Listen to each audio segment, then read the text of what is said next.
All right. Well, welcome to another episode of Totally Rewarding Chats. I'm Paul here as always. Sean, say hello, Sean. Hello, Sean. Yeah, you took the bait on that one. I did. I can't help. It's a dad joke for an old dad. I gotta do it. Now I can Got to check the roll with it. box and I'm good. Well done. Well, we're excited to be joined today by Zuhair from Levels.fyi. Zuhair, how are you today? Doing well, doing well. Great to be on. Yeah, so stoked that you could join us. We always say so that we don't butcher your own intro. Why don't you tell us a little bit about yourself and who you are? Yeah, totally. My name is Zahir. I'm one of the founders of Levels.fyi. We started Levels.fyi in 2017.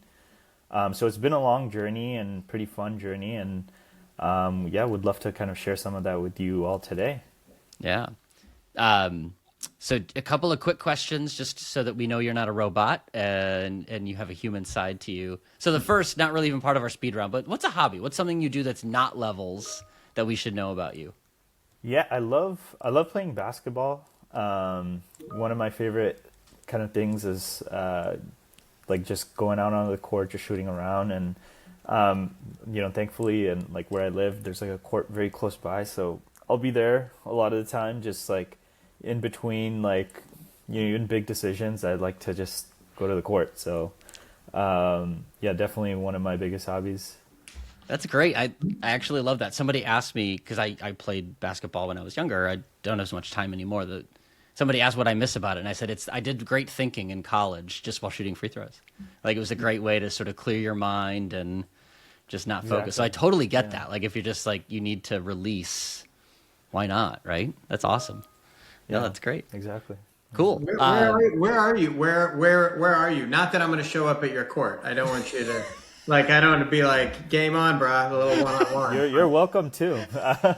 But yeah, I'm in the Bay Area. I live in Cupertino, which is kind of the south part of the Bay Area. Yeah, and my co-founder is actually pretty close by as well, and so we kind of work out of here.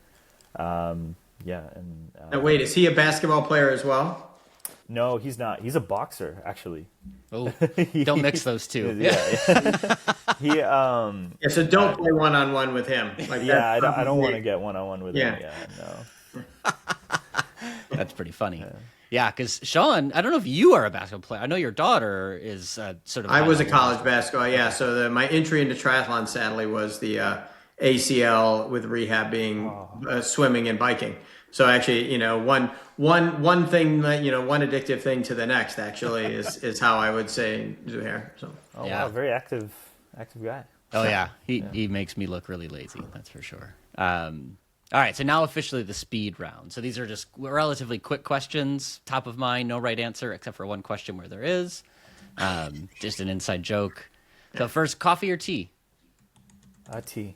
Tea. All right, good. Iced or hot is follow up, not actually the same question. Or is Iced. iced? All right, there we Okay. go. I'm an afternoon iced tea guy, so I like that.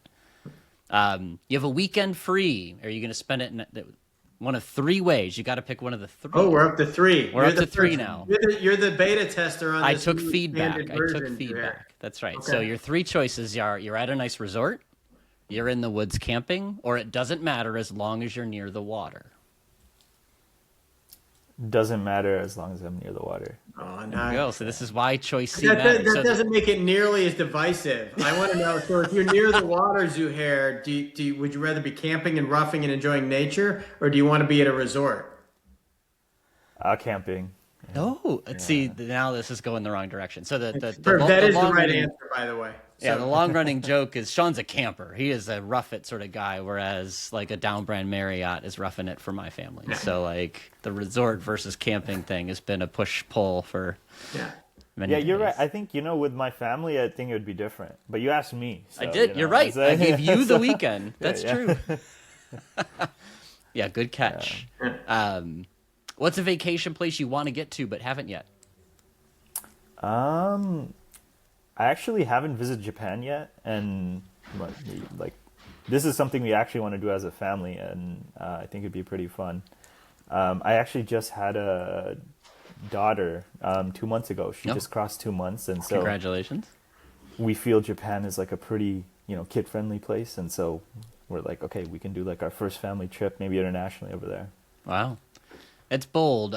Maybe it works for a bit, and I know with my 7 and 11-year-old, I can't imagine taking them to a place like that because they barely eat food here, let alone eating food somewhere else. But if you raise them the right way, I guess maybe they'll adapt quickly. Yeah, I think you have a window before they get to that age, maybe. So I think Yes. it's like trying to capitalize on that. Probably. Totally. Totally. All right. This is a speedrun question with some backup context. So you have a wonderful list of like projects, whether they're side projects or school projects on LinkedIn. And I feel like one of those in your brain is the one that got away. Like there was some unicorn idea that you worked on somewhere in the past that you feel like, oh, that was the one, but I chose levels instead. So like, what's that one project that you're like, boy, I really wish that would have been the thing?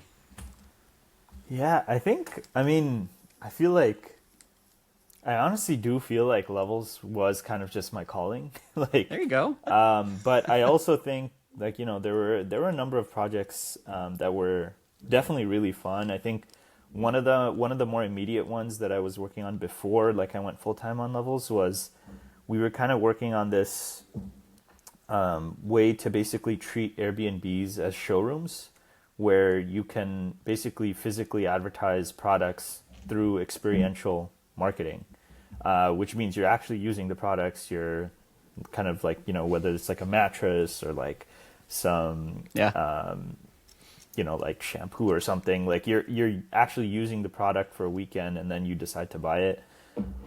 It was fun because it was like a real world kind of thing. Sure. Where you can see it, you can touch it, right? You can see it, you could touch it.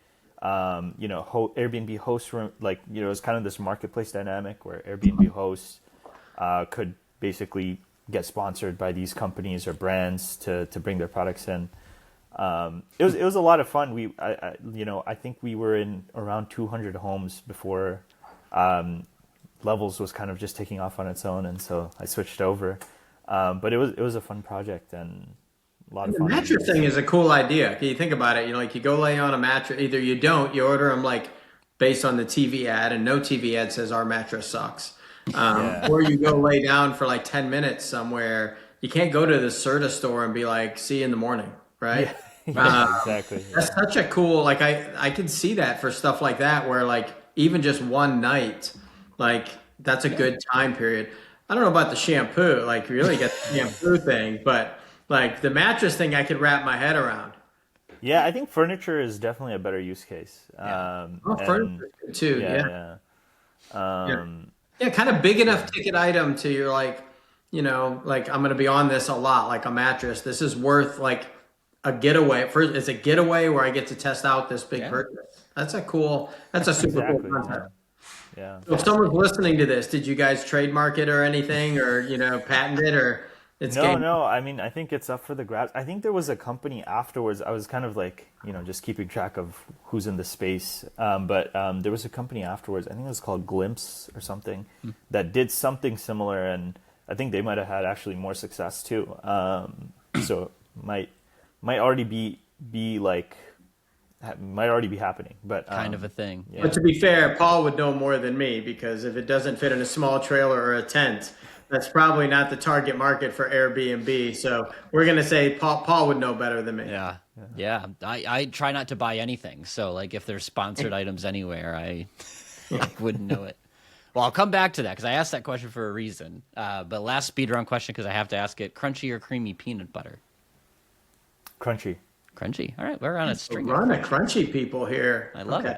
That's because he's in California. Yeah, it's the Berkeley brands coming out there. Yeah. Like, crunchy sort of makes sense. Are you a peanut butter snob, or you don't care just as long as it's crunchy? Does it have to be like organic? No, I as long as it's crunchy is good. Like, I just like having that texture, I think. Okay. Yeah. So I asked the projects question for a reason, which is I see that you've thought about lots of problems. Why Levels? So like go back to the 2017 to 2019 era, which I think is when sort of Levels was germinated and sort of really kicked off. But like, share the moment and sort of tell us why Levels came to find you, or what, why you decided that was the problem instead of mattress sort of previews to tackle.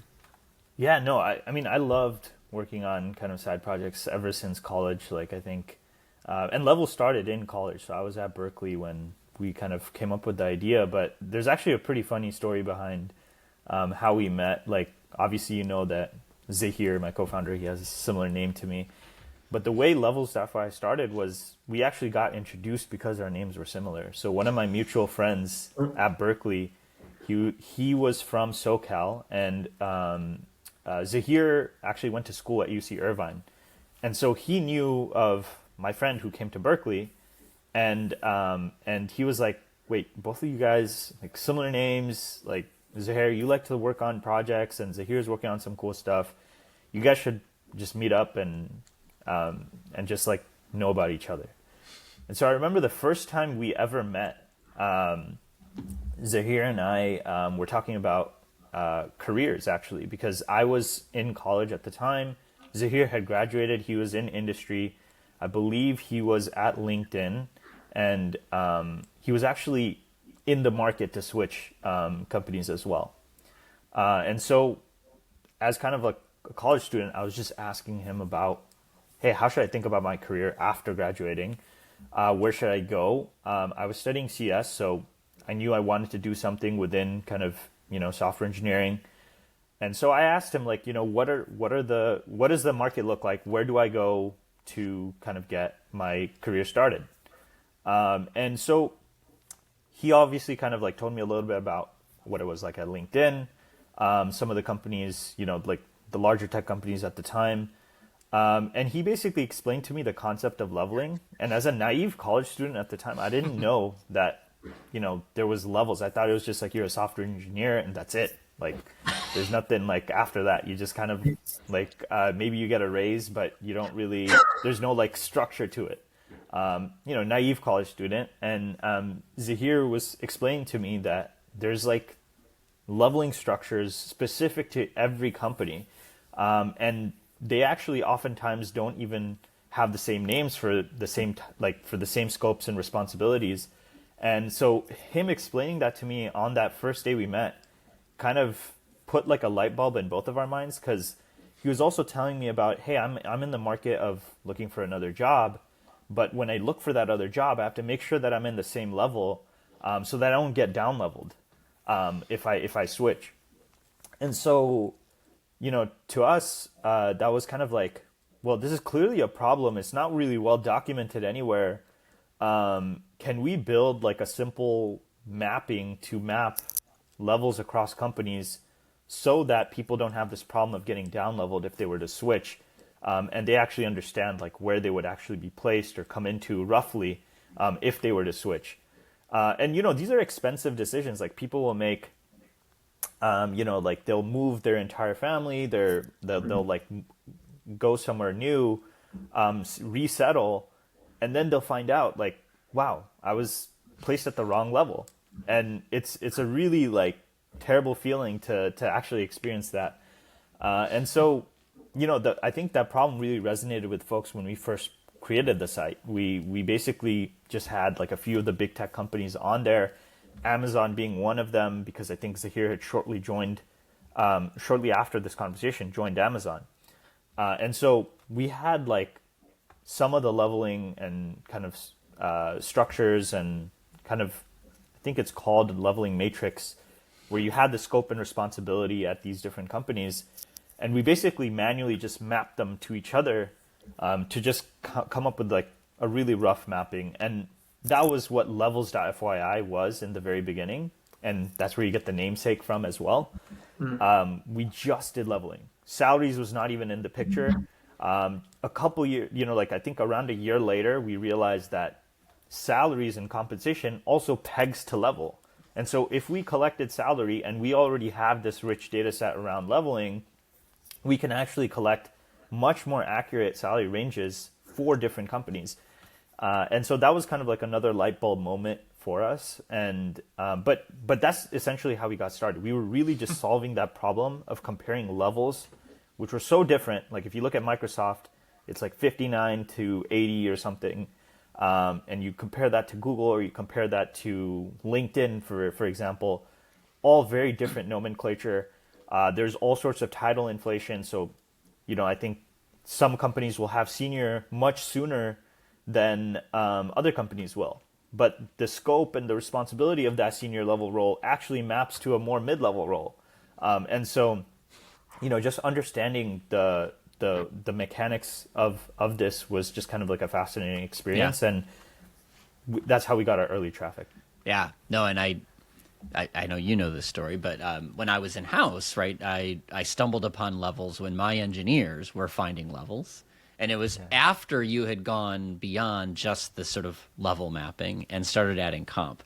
Because that's when I started getting on the practitioner side that, hey, look, at Amazon, a senior engineer makes X. Why don't I make X? I'm a senior engineer, right? So is, I joke, like I hated it at the time because it sort of was shining a light on sort of thing. You were bringing transparency to a market that at that point wasn't particularly transparent, right? Right. So I guess I'd love to dig in on that topic, right? Like, there's a point at which you decided to start adding pay to it, but it wasn't easy to find. Maybe it was just starting, like what an Amazon engineer was paid. So like, talk about the evolution into pay, because now I think people attach you more as a compensation sort of platform than a just job lifting platform. So what was that natural evolution into pay, and how did it feel to sort of get into the pay transparency world? Yeah, no, absolutely. I think the natural evolution, I mean, we were pushed like by our users into this direction. Like, it was very much like people would come and say, why don't you just add pay data on top of this? And so our natural kind of, and this is kind of I guess, just inherent in our culture at Levels FYI, is we like to do things, start very simple, and then kind of build muscle around it as we go. And so one of our famous stories is, we basically just created a Google Sheet to start collecting salaries. It was actually a Google form and a Google Sheet. And so we just tacked that on. We added like a link where you can kind of submit salaries, and then you would basically be able to just view the whole spreadsheet on our site. And once we realized we were getting some sort of critical volume, we realized we can do some processes on this where we can actually aggregate data by company, by level, and actually make it more useful. And so overlay it on top of our current site. And so that's when we started adding more functionality on top of the sheet. But we were powered by the sheet for a good amount of time, where the sheet itself was our backend. It would be all the data living there, and it would basically power the rest of our site. And I mean, more recently, obviously, we have like a real database, but Google Sheets is still like a big part of our workflow, just because people are so familiar with it. They know how to use it. It's, it's just like a link you can share. And so, like that was kind of like one of our most famous stories, is that we were powered by this like, Google Sheet for so long. But that's how we connected it originally. We had pay coming in from individuals just filling out this form. Obviously, it wasn't super robust, but over time, we started to bring that form onto our site, add things like autocomplete, simple checks. I think over time, one of our biggest concerns was just the validation of our data. Already being self-reported, I think you get this bad rap, like, okay, like, like data is self-reported, so it's not reliable. And so, we started to take that very seriously. And today we kind of have like this multi-tier approach to how we verify data. So individuals can obviously anonymously submit data, and that would be like the lowest tier of weight today. But we also have this mechanism called proof of identity, where if you're to verify your email, your corporate email with a company, and you were able to, let's say, you were at Amazon, it's paul@amazon.com, you verify your email, we know that you work at Amazon. And so if you were to submit a data point specifically for Amazon, we would give it a little bit of a higher weight, because we know that you have the corporate email verified. Yeah. And then, we have like a few other layers, and we go up to basically proof documentation, where people can actually submit documentation for their data point as well. So this would include things like, a tax document, an offer letter, pay stub, anything that would substantiate your data point. And all of this kind of goes through, even today, like manual review with our team. I mean, with the assistance of things like AI to kind of help highlight things for us.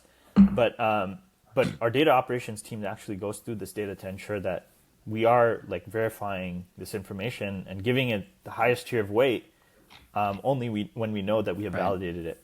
Yeah. And so, even from early on, we were kind of thinking about this because we knew that, with self-reported data, it was very easy to just get spam, and we didn't want to incentivize the wrong thing. And so one of our core kind of beliefs from the beginning was we actually don't want to incentivize the submission through gating access or through some sort of like, hey, you get something if you submit a salary, because the minute you provide that incentive, people are going to start submitting whatever to get that, right? And so today it is still a very much altruistic, community-driven website where people really come to kind of pay the site back for the help that they might get for negotiating their offer.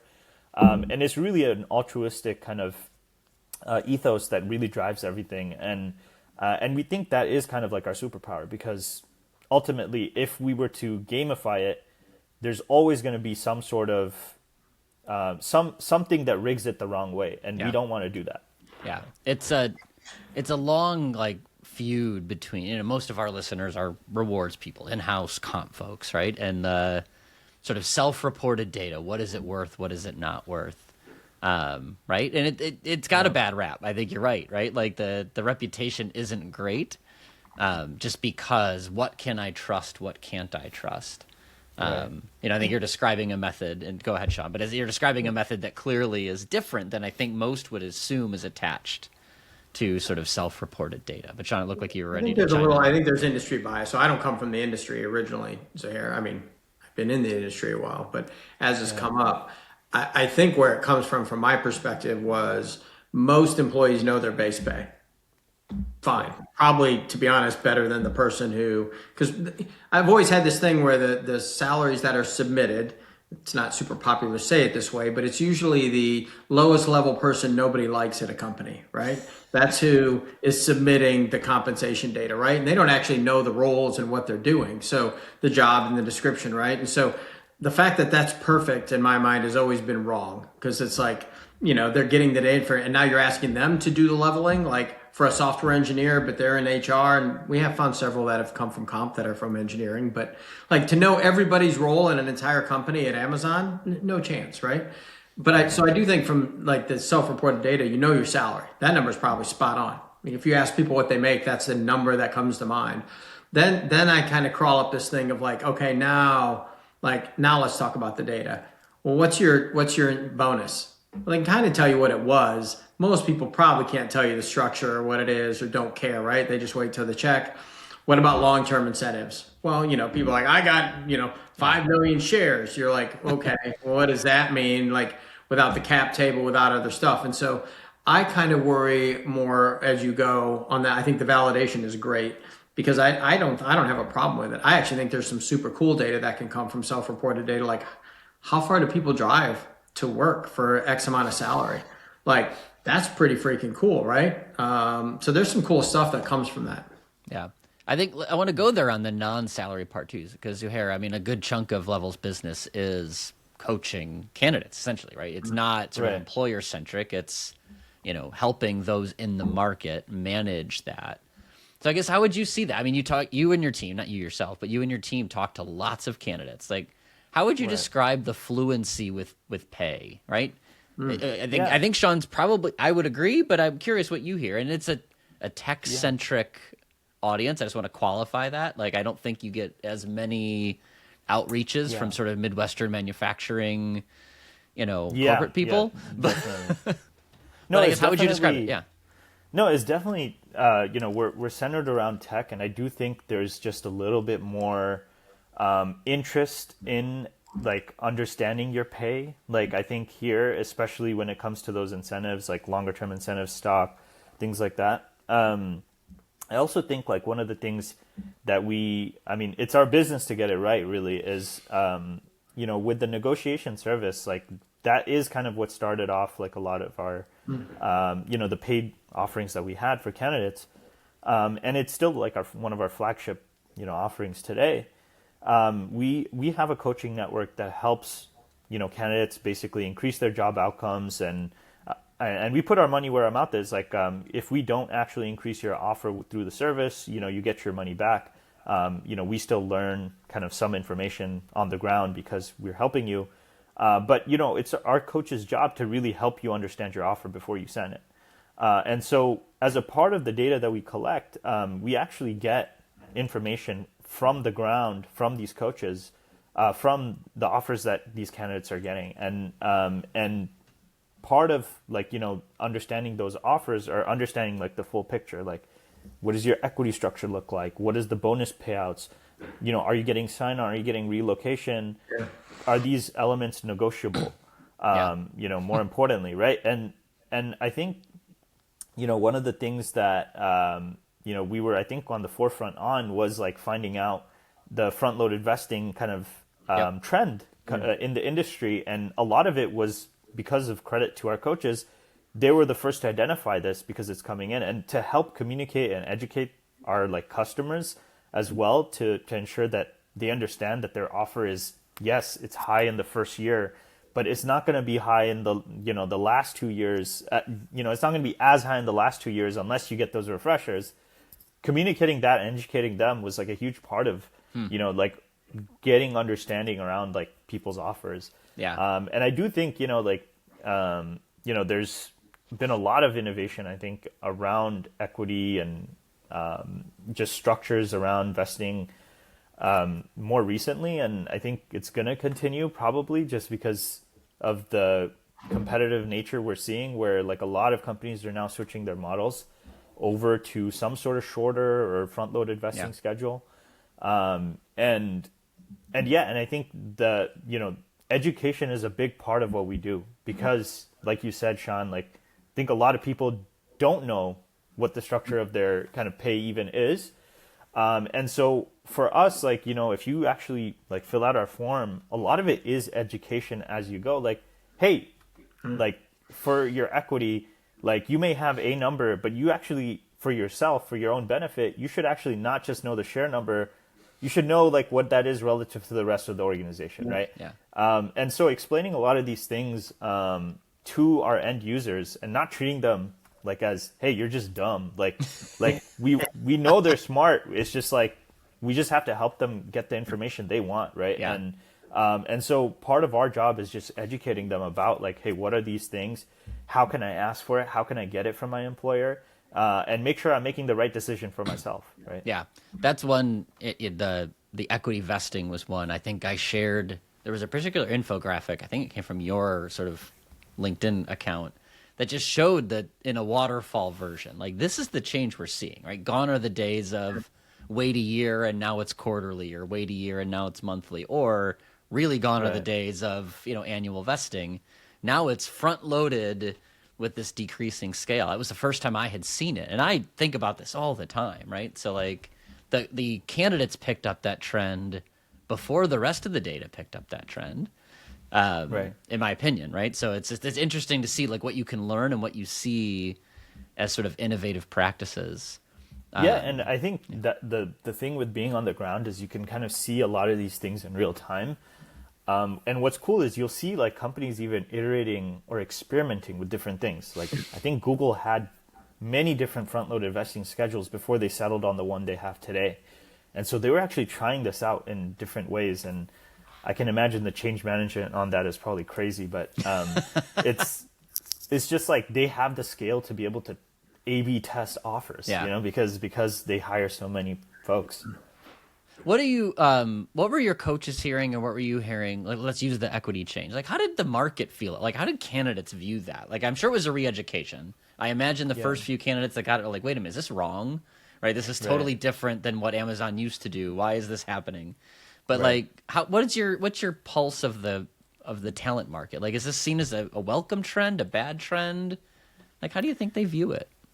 Yeah, I mean, I think I'll give you my perspective. My perspective on it is I do think this is kind of a reversion to, performance driven kind of compensation. And, you're not getting your whole grant is smaller. So the amount of money that you're promised with that stock grant is overall smaller. It's just that the first year has a higher weight, and that may match what you got with the original 4-year kind of vesting. But what it means is that you'll have to have some sort of indicator, whether that's performance or whether that's the company doing better or doing well, to get like the refreshers that you want to be made whole again, right, for the latter years. And I think for candidates, like that's like, that could be a mixed bag, right? Like you're not getting that 4-year upfront grant. And what that means is you're also getting those, the refreshers that come in, they're repriced, right? So they're repriced from when you get it, meaning you're not getting the value from the very beginning if you're looking at like an initial grant, right? Yeah. And so I think it depends. Like if you're one of those folks who are like, hey, you know what, this first year salary is good. Like it's a strong start. I want to perform and I want to join an organization where I could have this impact. And I'm bullish on the direction of this company. Like that's probably still a great opportunity for you to actually, like I think Meta now announced you can get performance bonus up to 300% of your target amount, meaning like they really do want to reward kind of high performers.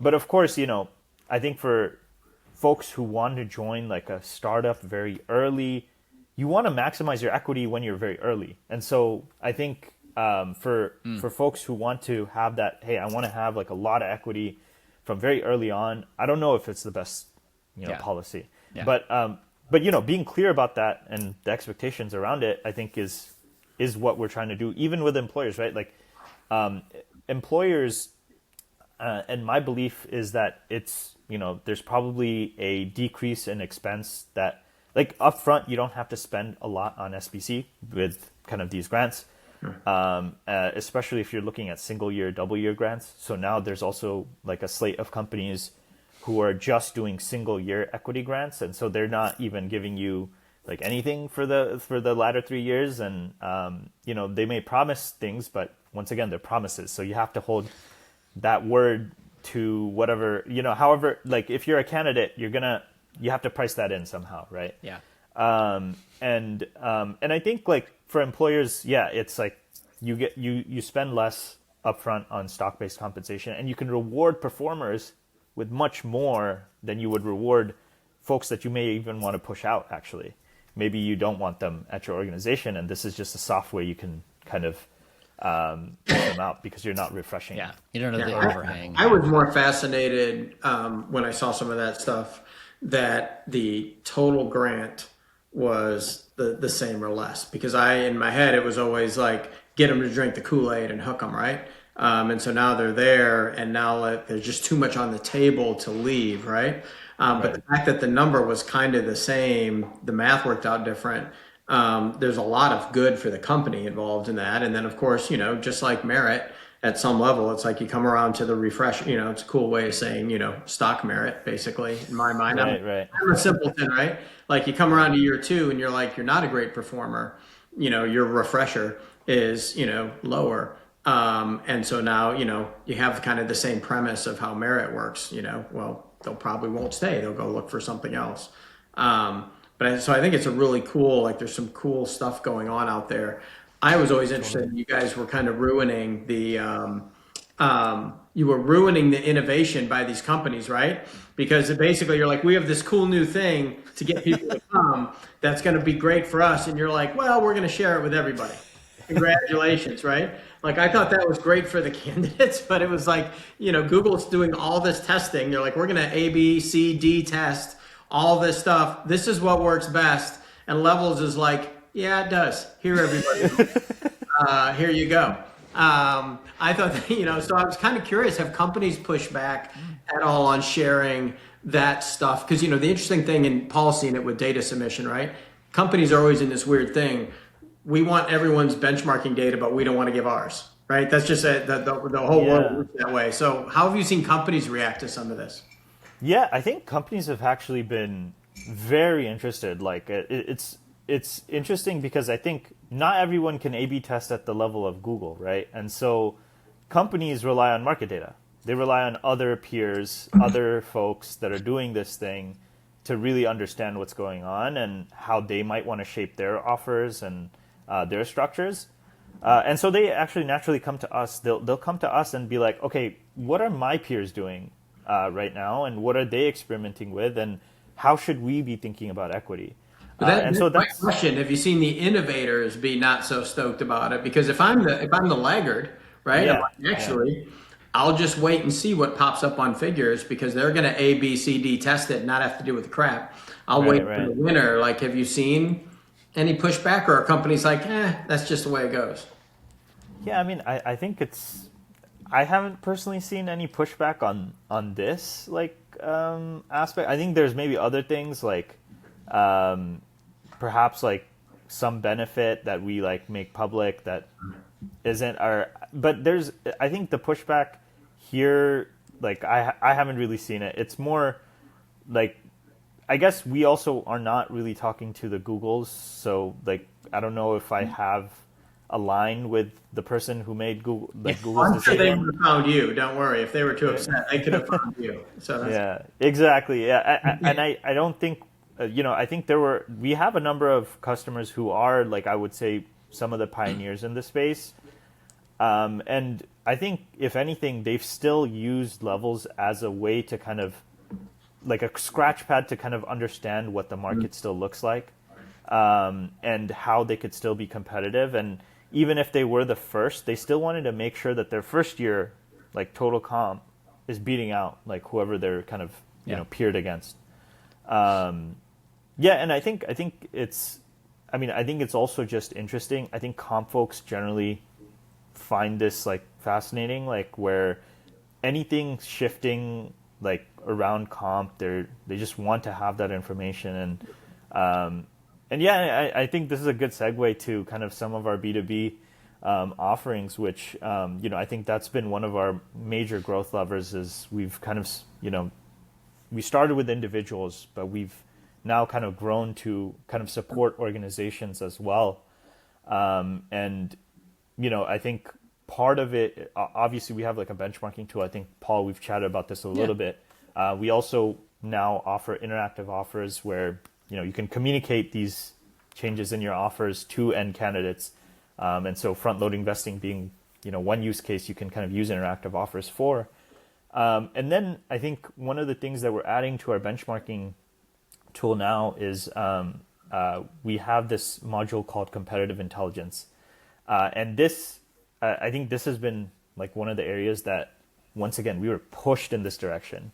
It's almost like we did not even have any clue about how valuable this would be. But essentially, what I mentioned around our coaching network, we actually had an internal wiki where our coaches can kind of exchange notes about what's going on in the market. And so at a per company level, they would take some notes and write down basically different practices for compensation philosophy across different orgs. And they would use it to understand how they can best negotiate for their end clients. But what we ended up realizing was we pulled one of these reports and found that it was completely invaluable for one of our benchmarking customers as well. And so we actually turned this, like what was originally like an internal wiki, into a competitive intelligence tool that our benchmarking customers could use. And this is where you can find out, specific pay practices by organization. And this is where, the utility of being self-reported kind of shows up, is that we don't have to anonymize or aggregate data at like a broad level. We can give you a per organization kind of idea of how compensation and compensation philosophy works at a particular company. And because you're not contributing your data to us, like it's kind of, there's not really, we don't have that barrier where folks kind of think twice about, hey, do I really want to give these guys our data? There's no data required. You just can come and you can view, like, if we have your peer data, we have it.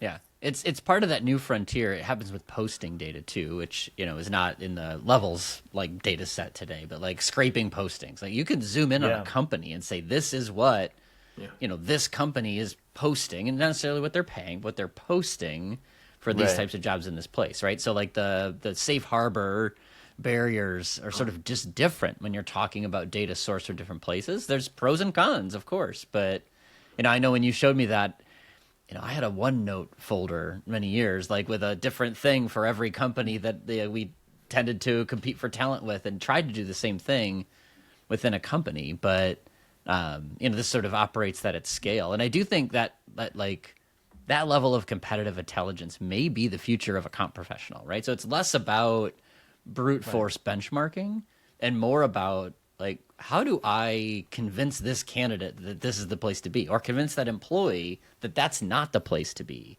And more of that's going to come down to, yeah, but here are the trade-offs. And, being educated on those trade-offs is difficult if you don't have a source of information. And, it's uncomfortable. I think I likened it to, it's like you go to the nude beach and you're not allowed to just stand on the sideline, right? Like this level of transparency and openness is here. But but that's how you got to compete to tell the stories now. That escalated quickly. I was going to, in benefits in particular, like some of that stuff, I think what's interesting is that you could bring to the table is you've got a coach or somebody or the company submitting their benefits. I actually think self-reported data in the benefit space is super cool, because what you think you're getting, the employee, they might be wrong. And I've always said it with benefits in particular, you're like, but I want to know how they're wrong, because if the company there and they're like, we have crap benefits, and you're like, we benchmark in the 90th percentile, like that might be true, but what the employee thinks they're getting is actually the most important thing in that. Is like, do they think there's value there? And that's a gap that you would want to know, and there's huge value there, because benefits are escalating at such a higher pace than wages right now.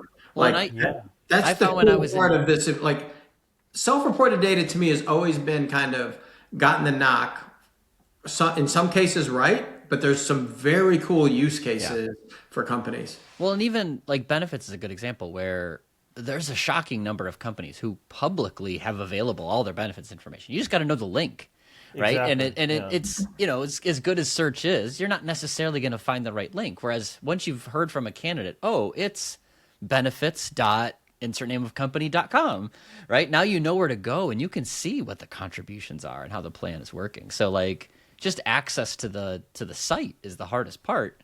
And once you've got it, that's a benchmarkable data source. It just saves employers a lot of time if somebody else has done it, right? I had to do it. I was doing it myself years ago, and it was time consuming. And AI on the SPD, once you have that, it's going to be rock stars, right? Like, you're going to be able to create that delta pretty quick, right, on the summary plan. Like, there is some really cool, like, that to me is really important. There's always been the actual, and I'll say comp's been in that box of like, we've got the black box and we know the number. But now there's this like, well, does the employee value it? What do they actually think they're getting in this is super cool. Yeah, I always found benefits very interesting, because once you, like for salaries, I think there's a lot of variance compensation. But with benefits, if you're looking at a particular region, it's pretty much standard. And so you need one contribution, on a site like ours, to get the whole picture, kind of, right? And then, and so, I think benefits has been very interesting. We've actually done like benefits benchmarking, and I think it's still kind of like a beta product that we have, where we help organizations look into particular benefits and kind of compare. Yeah. But it's definitely been a very interesting space because of that. Like, you can kind of just collect the whole packet if one person's willing to give that to you, right? And or like you said, Paul, it's just online somewhere, and you just have to find where it lives. Yeah. And I think I think if you go to, like, we have a benefits page. If you go to levels.fyi, you can kind of just view the high level, I think, on our site as well. Yeah. We'll run out of time shortly, but I have one more sort of interesting question I want to ask, since you spend so much time with candidates. Like, one of the big debates with candidates was around choice, right? And some companies pioneered you can have this package or have that package. Yeah. Is that increasing? Do you see that? Was that an interesting experiment and went away? Like, what's your view from the candidate? Like, how is that going, and how are candidates viewing choice when choice shows up in an offer? Yeah, I think, I have yet to see this at a larger scale, mid-stage upwards. I think we see this a lot earlier stage, and into mid-stage kind of companies. And we'll see, and this is also something we support on interactive offers, because like one of the biggest things that some of the earlier stage companies asked for is how can I create this function of trade-off between two components of compensation. And so I think early stage, it makes the most sense because equity is so, it's harder to value. It's like each candidate will have their own kind of formula for how they might value that risk equity. Profiles are so their different risk at profile that stage. exactly. And so if you're just optimizing for all cash, then that's what you're going to go for. And maybe you give like equity a certain % discount, and that's how you compare it to cash. And so then your formula is a little different. And so I think just providing that optionality allows candidates to take on their risk profile, right, for how they want to receive that offer. And I think the other place I've kind of seen it is maybe in sales and kind of commission-based structures where you have a mixed trade of some kind. A mixed trade of some sort, like, with OTE and things like that. And so for that, we also, we kind of made the module flexible on interactive offers where you can just exchange out two different components and you just give it the function or how much you want to, maybe 3x. You let them create the currency, the exchange rate, basically the module exchange rate. Yeah. And then now the candidate can look at every version of their offer, right? And kind of see how that kind of stacks up. Yeah. Your answer confirmed what I've said, but I would admit I actually don't have great data to prove it, which is like it feels like something that happens more, mid-market down, right? Sort of late stage, but certainly once you reach like an enterprise level, I hear lots of people talk about it, but not a lot actually sort of do it. Unilever did it a couple years ago where they tested base pay and short-term incentive. And basically, you could trade in, it was in the UK, you could trade in basically 25 pence on the pound one way or the other. And about half the people just said, screw it, it's fine the way it is, I'm fine.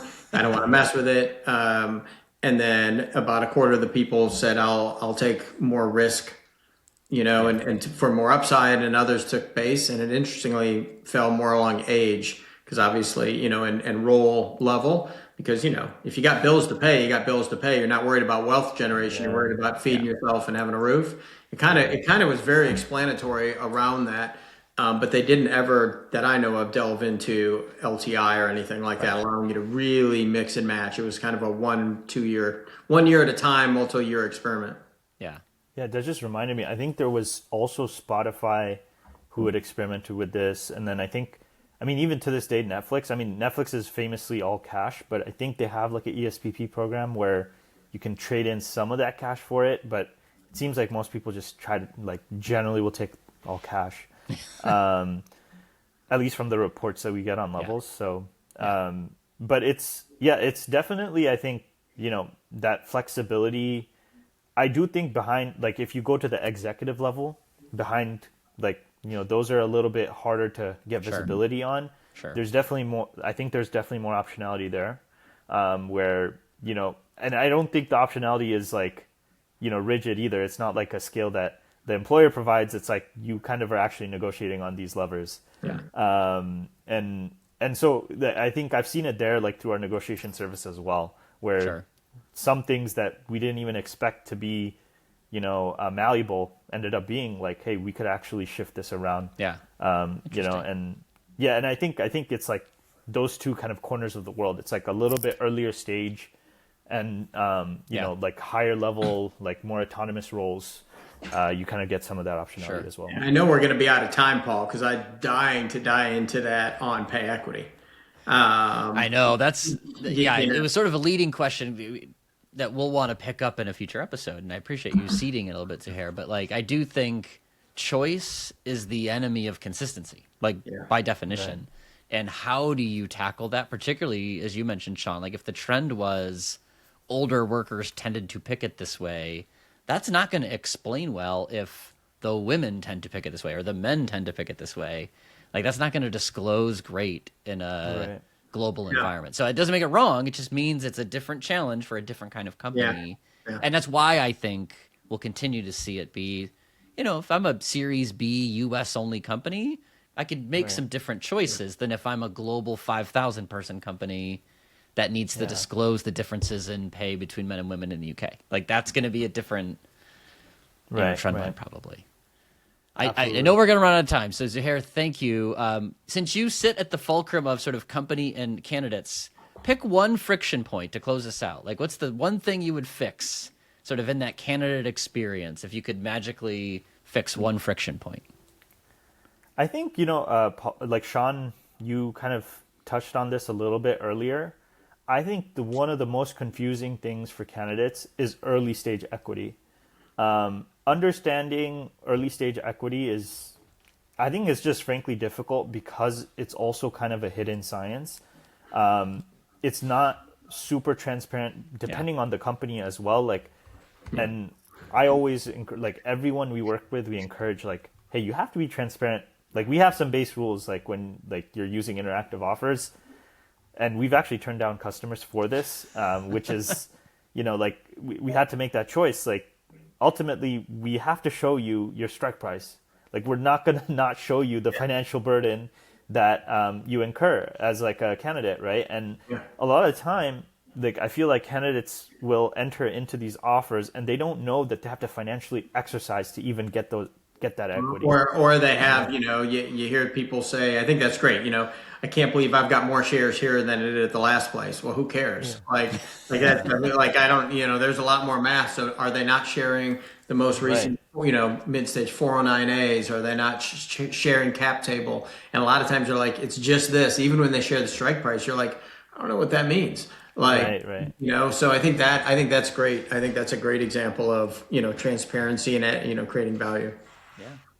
Yeah, no, absolutely. And I think this just, I think it's just been this kind of hidden thing. And the more we can bring it out into public, I think the more it'll encourage folks to also be like, hey, all these aspects are things we have to consider. And the other thing is like, even just looking at the probability distribution of how many startup shares go underwater, it's like most of it, right? Yeah. And so like, how do you price that in to your offer, right? And instead of thinking, oh, I'm rich already, like, you have a long way to go, like it's yeah. Well, thank you for your time. We try to keep this sort of at a good length for our listeners, but I think it's always interesting to hear a different side of the market, right? We're like these deep comp insiders and kind of getting a view where you chose this as a fresh problem to sort of bring different transparency to the market. I think is a fascinating take, and you get a bird's eye view for sure of some interesting change trends. And it was good to hear your perspective. So definitely thanks for joining us, Zuhair. Thanks so much. Yeah, I appreciate you guys. Yeah, thanks for having me. Yeah, thanks, Zuhair.